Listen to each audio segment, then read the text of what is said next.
em Atos dos Apóstolos, a igreja toda estava se reunida no mesmo lugar, no mesmo propósito. Aí veio o Espírito Santo de Deus e possuiu a todos, ou seja, houve ali um Pentecostes, houve ali um renovo, e a unção de Deus veio sobre aquelas 120 almas. Peraí, pastor, 120? Mas não era 500?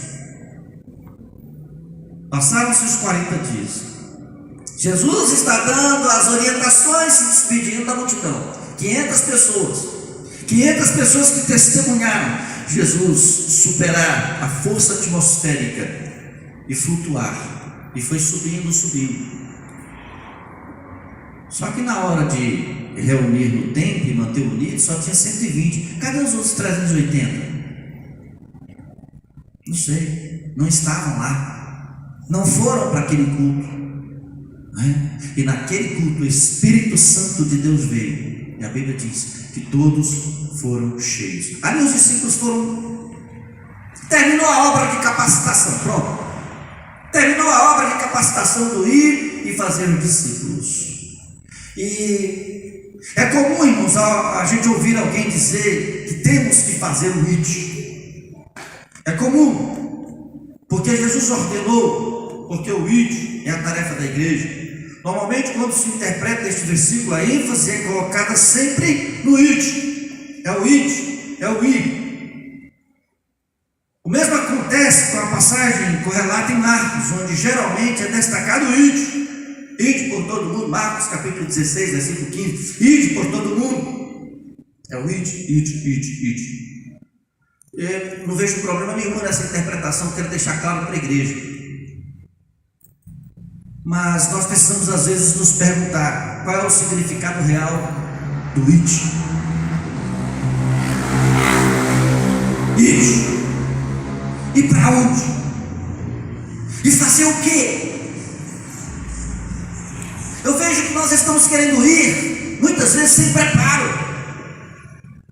Eu vejo pessoas querendo fazer a obra sem ter sequer participado de uma escola bíblica dominical.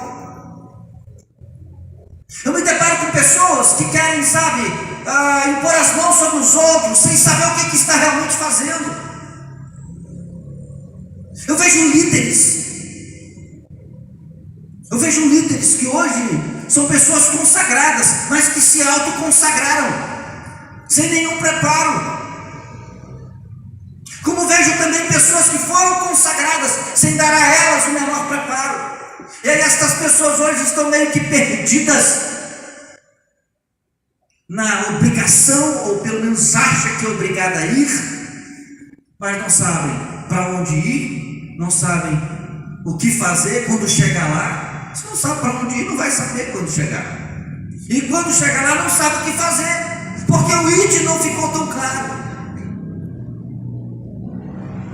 Olha, eu não quero entrar aqui nessa questão de o que diz o grego, como é que é a gramática, em textos cansativos, mas podemos dizer que o verbo id não está no imperativo.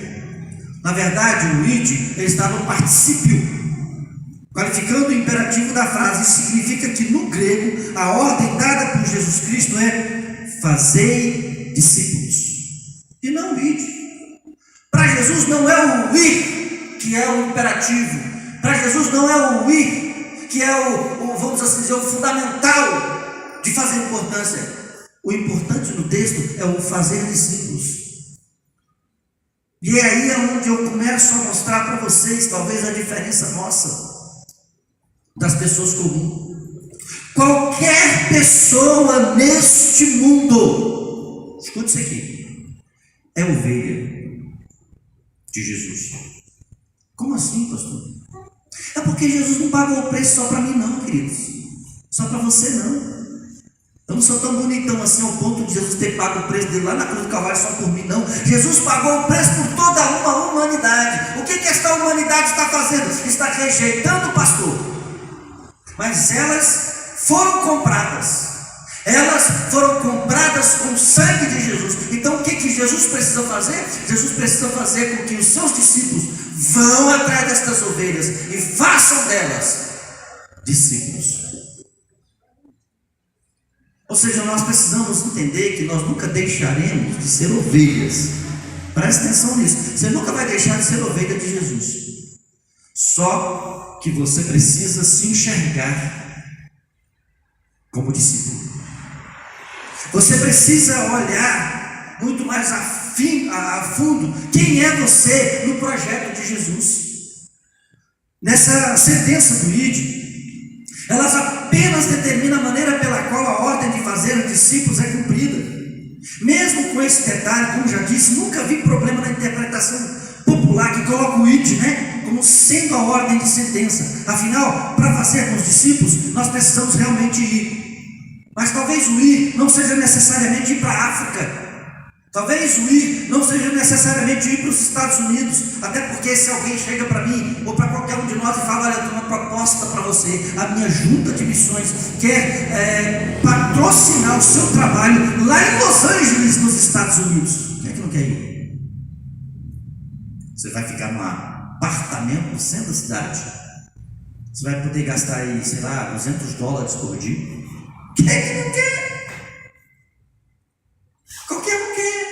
Você vai pregar 2 vezes, 3 vezes na semana na igreja que tem lá na esquina.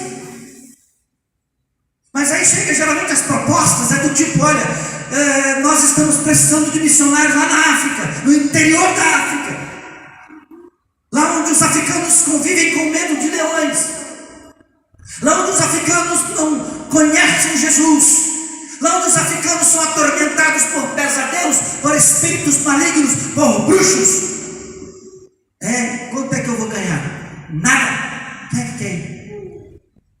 Então, amados, essa questão do ID, ela é importante, mas ela não é fundamental, porque talvez você pode fazer missões, você pode cumprir o ID de Jesus com aquela pessoa que mora ao lado da sua casa.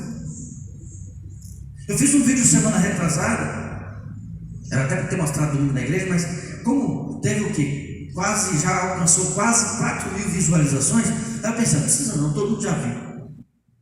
O tema do vídeo é "Vai Passar".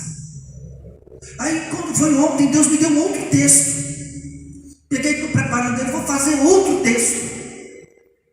Vou fazer outro vídeo. E só para dar uma colherzinha aqui, antecipando alguma coisa para os irmãos, uma das coisas que eu quero enfatizar no vídeo é: se hoje nós estamos vivendo o que estamos vivendo, só existe uma força neste mundo que pode voltar, que pode vencer o que estamos vivendo. Esta força se chama a igreja. A igreja que é composta por discípulos. A igreja que é composta por ovelhas. Agora, se a igreja, queridos, começar a se comportar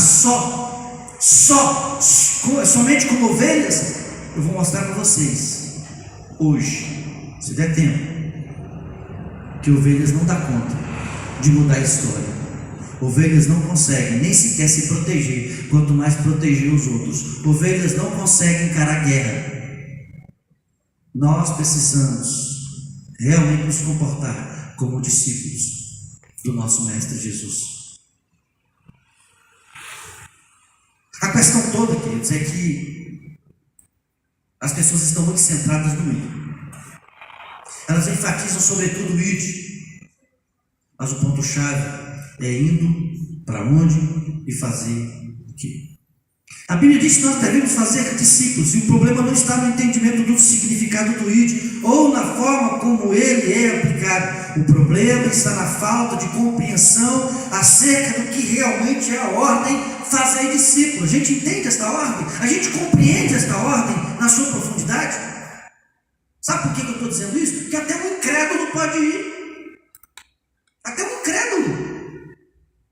Até um incrédulo, uma pessoa que talvez nunca foi preparada, nunca ouviu falar de Jesus, pode ir. Mas fazer discípulo não é para qualquer um, irmãos. Para que não houvesse dúvida, o próprio Jesus nos esclarece que é somente pela pregação do Evangelho que podemos fazer discípulos. Marcos capítulo 15. Marcos capítulo 16, versículo 15.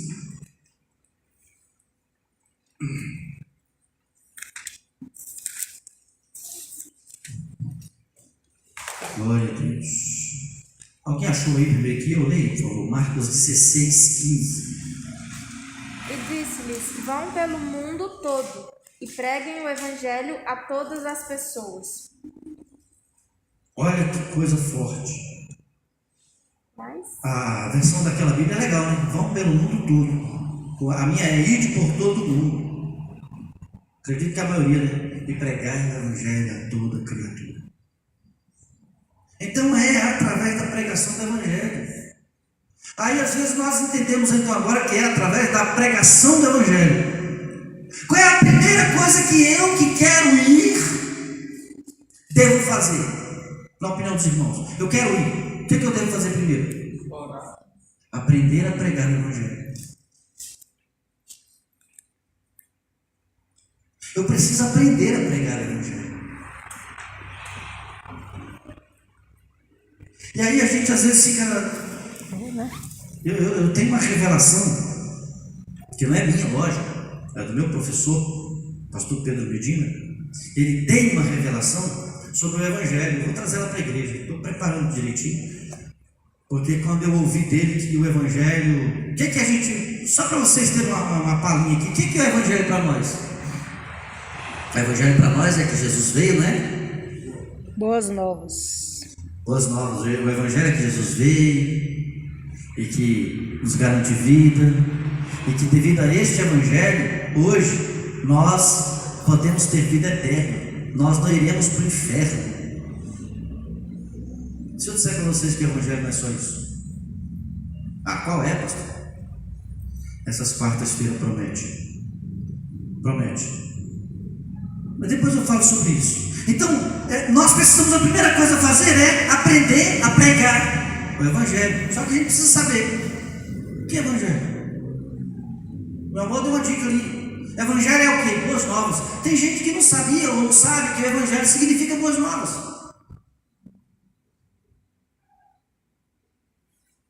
Aí eu quero ir fazer discípulos. O porquê que tem muito, lamentavelmente, tem muita gente aí que cometem tantos erros no que diz respeito ao ensino da Bíblia, da palavra, é porque foram e pularam etapas. Então esse ide, ele vai nos dizer que nós precisamos aprender a pregar o evangelho. E outra, não é só pregar o evangelho, é pregar o evangelho para qualquer pessoa. Eu penso que tem gente que, se você for evangelizar ela, você desiste na segunda frase que você ouve dela. São pessoas difíceis, são pessoas que têm respostas duras. Mas quando Jesus fala que nós devemos pregar o evangelho a todo mundo e a toda criatura, significa que nós temos que encarar tudo quanto é tipo de criatura. É para isso que nós precisamos, primeiro, ser discípulo. Por quê? Porque o discípulo vai aprender a pregar. O discípulo vai se submeter à autoridade de quem ensina. A pessoa que não é discípulo, irmãos, que não tem a característica do discípulo, ela não está disposta a aprender. Sabe quando, por exemplo, numa aula, a gente está no EBD, Escola Bíblica Dominical, bom exemplo.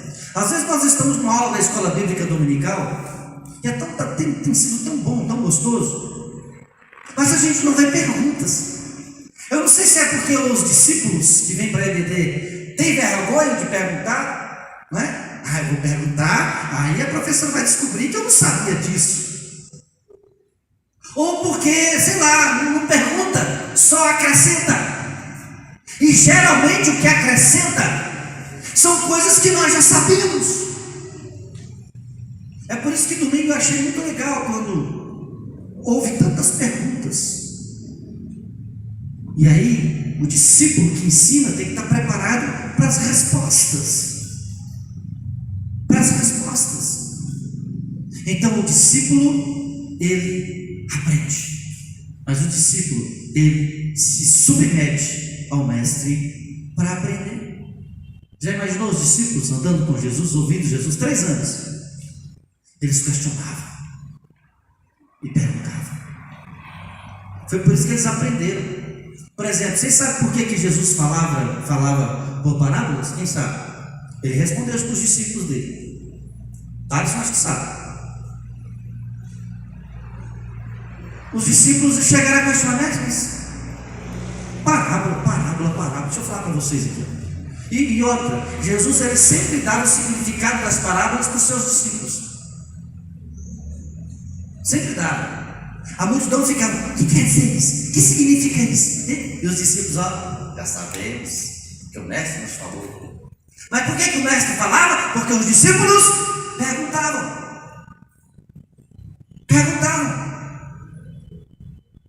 E por que Jesus falava por parábolas para a multidão? Porque a multidão, muitos não iriam entendê-lo. Muitos não iriam compreendê-lo. Muitos, devido à sua palavra, poderiam até ir embora, se distanciar. Os discípulos não.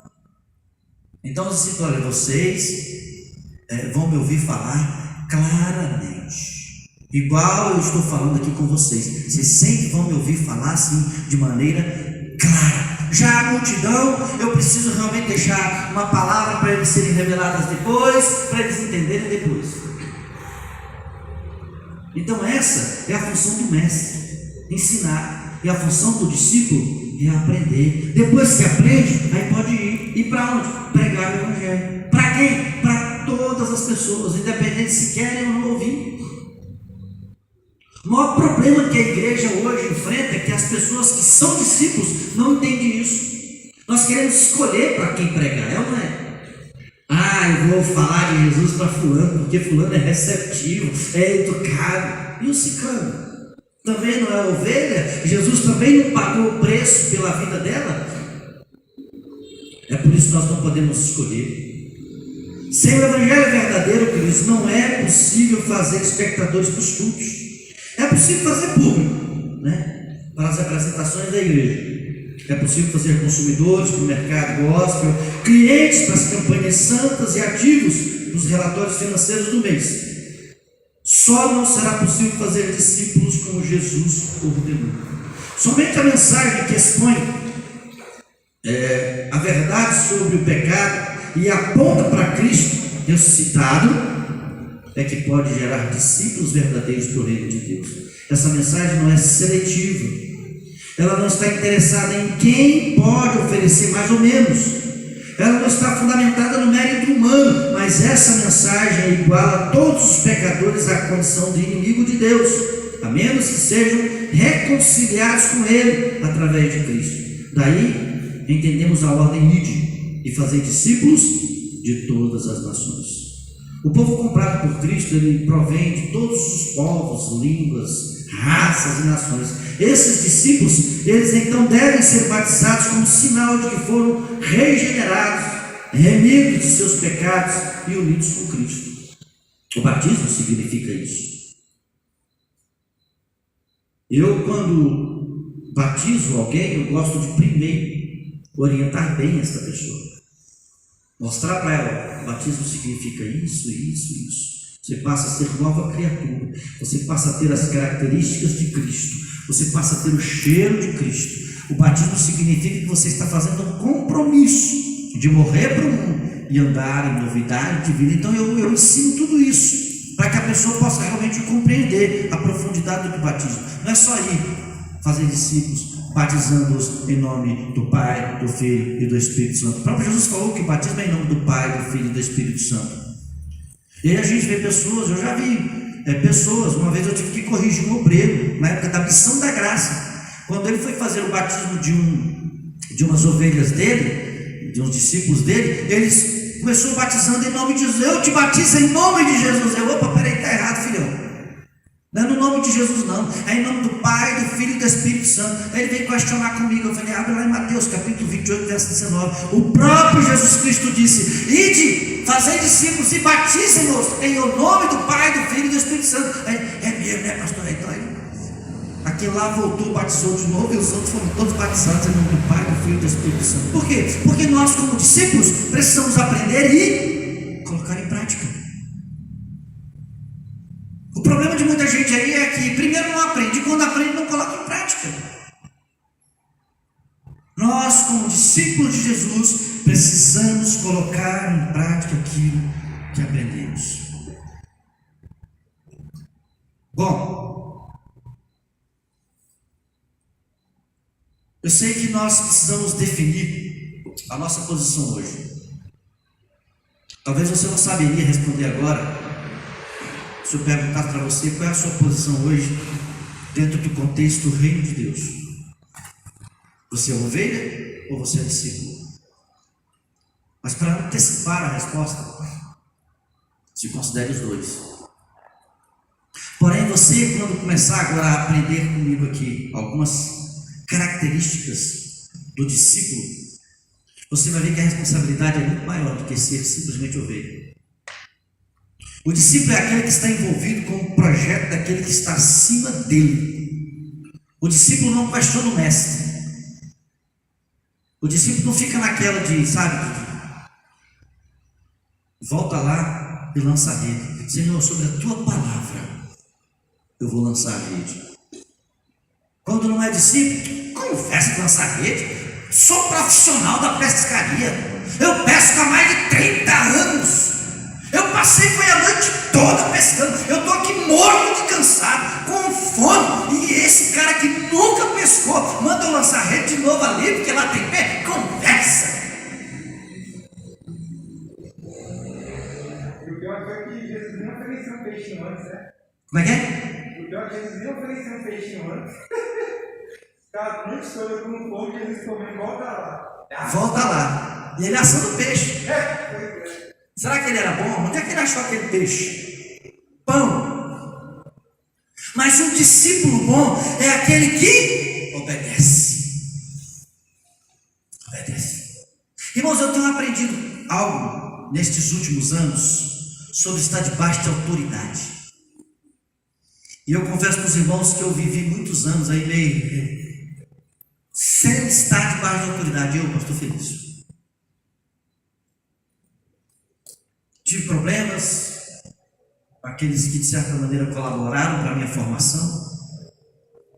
Na verdade, eu não tive problemas com eles tiveram problemas comigo, né? Não deu para continuar, e eu então acabei ficando. Uma vez conversando com um colega meu aqui da cidade, eu falei: pastor, a convenção me abandonou.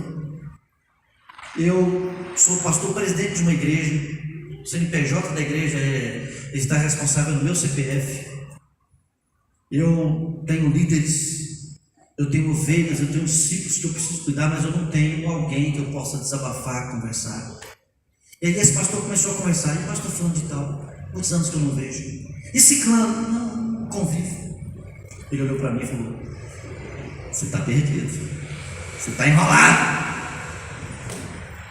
Aí eu ainda olhei, quase que eu falei para ele: você não quer me ajudar não, ser meu, né? Me colocar para estar debaixo da tua cobertura. Mas eu senti que eu não queria muito essa responsabilidade, eu deixei quieto.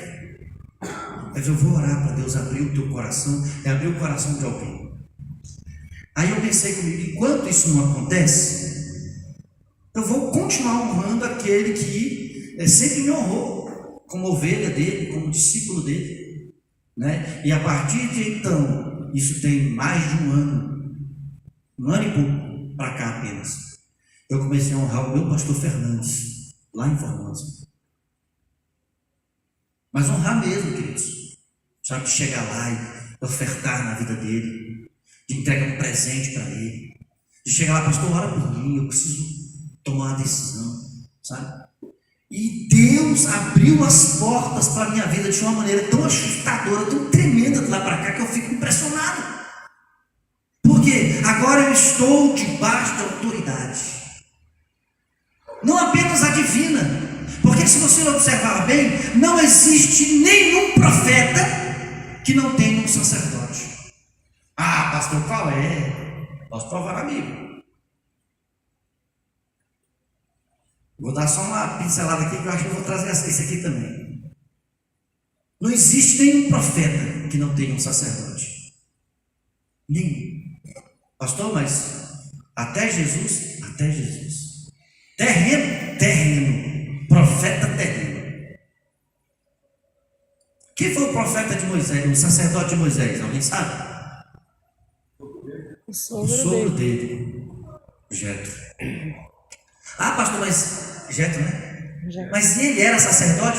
Era. Sacerdote mesmo. Quem foi o sacerdote de Abraão? Ele era Abraão. Inclusive de Abraão tem uma palavra muito forte sobre Abraão. O porquê que ele se tornou Abraão, o porquê que Sarai se tornou Sara. Você pode observar que isso aí veio depois que ele recebeu a bênção. De quem? De Melquisedeque. E quem era Melquisedeque? Era sacerdote do Deus Altíssimo. Aí vai. A gente chega em Jesus. Jesus, ele... Para a gente falar de Jesus, a gente tem que falar primeiro de quem? Como sacerdote? João Batista.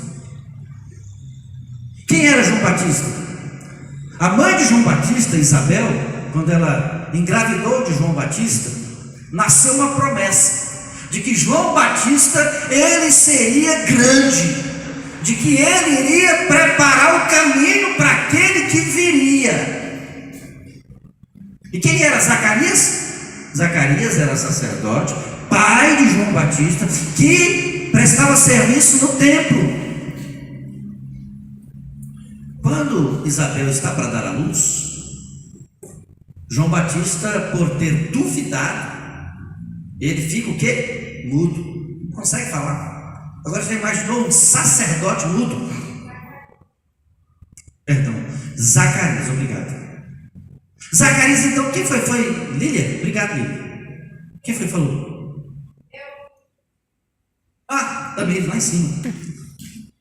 Zacarias. Então Zacarias fica mudo.